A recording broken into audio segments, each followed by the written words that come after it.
제네박당 회원 여러분과 시청자 여러분 안녕하십니까. 제네박당 훈장 현월입니다. 예, 박수를 좀 살살 칩니다. 예, 오늘 이 시간에는 세대주의적 전천연 기설에 대해서 공부를 하도록 하겠습니다. 날씨는 무지하게 춥습니다. 커피를 한잔 해야 되는데 벌써 식었어요. 식기 전에 언제나 방송 녹화를 마치려고 하지만은 혹독한 추위는 커피를 다 식게 만듭니다. 식은 커피처럼 맛없는 게 없죠. 맛있다고 하려고 했어요. 자, 먼저는 이제 세대주의적 전천연 기설을 공부하기 전에 세대주의가 뭔지 좀 그 기원과 실체를 좀 아는 것이 중요하겠죠. 간략하게 살펴보도록 하겠습니다. 세대주의자들이 주장하는 전천연 기설을 살피기 전에 세대주의에 대한 기원을 살핍니다. 자, 그동안 개혁파 신학에서조차 세대주의를 그저 이제 불건전한 신학 정도로 취급을 했죠. 그러나 저는 단도직입적으로 말씀을 드립니다. 세대주의는 사탄의 회입니다. 그것은 세대주의를 시작하고 발전시켜온 인물들이 하나같이 IMT 혹은 제스위트 멤버이고 이단이기 때문에 그러대요. 그건 다른 말이 필요 없는 겁니다. 세대주의의 창시자는 임마누엘 라쿤자라고 불립니다. 1731년, 1801년에 생몰년인데 그는 로마교의 일루미나티 조직 가운데 하나인 제스위트의 정회원이었고 유대인 이름은 라비 벤 에즈라라는 이름으로 쓴 논문에서 세대주의를 잘 드러내고 있다고 합니다. 그는 사탄을 숭배하는 장미 십자회의 비밀 결사 요원이고 수녀들의 감독관으로 재직을 했던 그런 사람입니다.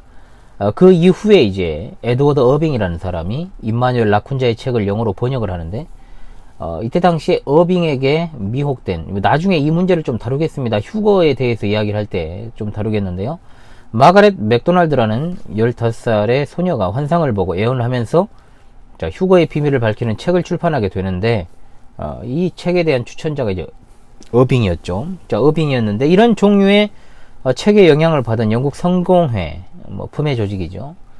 사무엘 메이틀랜드가 자신이 집필한 책에 이 사상을 반영하기 시작했고 이 사상을 현대 세대주의의 창시자인 가장 우리가 잘 기억을 해야 될 인물인 존 넬슨 다비에 의해서 그리고 에드워드 어빙 그리고 앞서 말씀드린 마가렛 맥도날드를 만나서 의논한 후에 세대주의가 말하는 휴거의 개념을 비로소 체계화시킨 것으로부터 출발한 겁니다.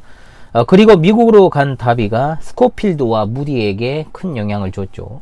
그 이후에 미국에서 휴거라는 소설이 큰 인기를 끌게 되었고 이 휴거 소설을 우리나라의 다미성교회 이장님 목사 다 아시죠? 자, 이 사람이 번역을 했습니다. 생명의 출판사에서 8년간 편집부장으로 있었던 것으로 제가 기억을 해요. 세대주의적 시한부 종말론이 크게 확산된 계기가 된 것입니다. 80년대 그 많은 천국 강증, 여러가지 가짜 간증들과 시한부 종말론이 유행했던 사상의 큰 발단이 되었던 것이 휴거라는 소설의 이제 한국에 들어오면서부터 시작된 겁니다. 그 전에는 휴거란 용어 자체를 사용하지 않았어요. 사실 세대주의는 이미 구한말에 들어와 있었고 일루미나티 조직이었던 제스위트나 이단이나 어떤 여러가지 소설 등이 짬뽕이 돼가지고 만들어진 사상에 불과하다라는 것이죠. 그래서 존 넬슨 다비와 우리가 기억해야 된 것은 스코필드라는 사람입니다. 자, 이 품에였던 스코필드 그리고 또 품에 조직의 회장 지냈던 드와이트 레이만 무디라는 사람이 있는데 스코필드는 필라델피아 신학대학을 세웠고 무디는 무디 신학대학을 세웠죠. 루이스 셰퍼, 그리피스 토마스 또 세대주의의 본산이라 불리는 달라스 신학교를 또 설립을 한 사람이 되겠습니다.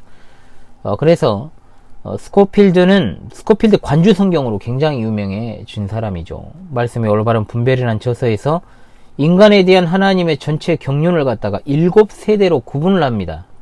이것을 통해서 이제 이들에 대해서 세대주의라는 공식 명칭이 붙게 된 겁니다. 7세대로 구분했어요. 그래서 이들이 주장하는 성경의 7세대는 구약 총 5세대, 신약 2세대입니다.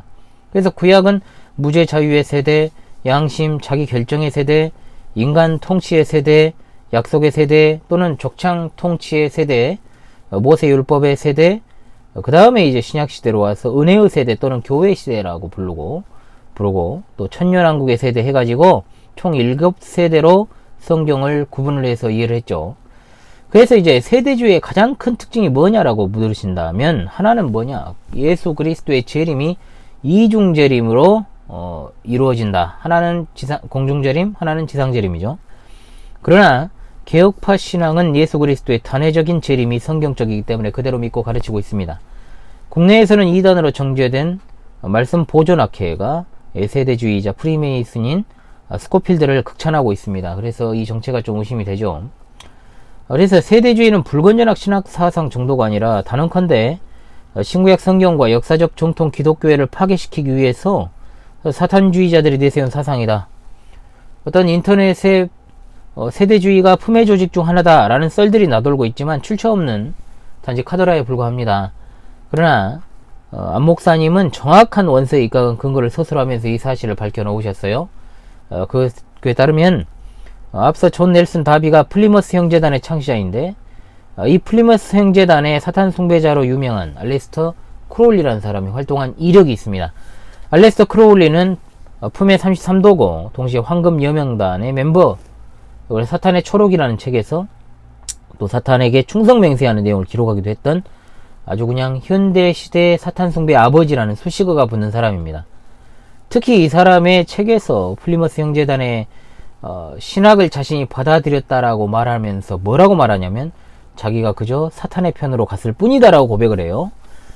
또 세대주의자의 한 사람인 유명한 스코필드는 IMT 조직인 YMCA에 헌신했고, 또 무디도 플리머스 형제단의 멤버들과 만났고 교제하고, 또 IMT와 가깝게 지나면서 IMT의 조직 중에 하나인 YMCA의 시카고 지부 회장이 되었다라는 문헌이 있습니다. 자, 그렇다면 본격적으로 이제 세대주의 천년기설에 대해서 공부를 해야 되는데요. 자, 그렇다면 본격적으로 세대주의적 천년기설에 대한 공부는 다음 시간에 계속해서 이어서 진행하도록 하겠습니다. 자, 이번 시간도 여러분 수고하셨습니다.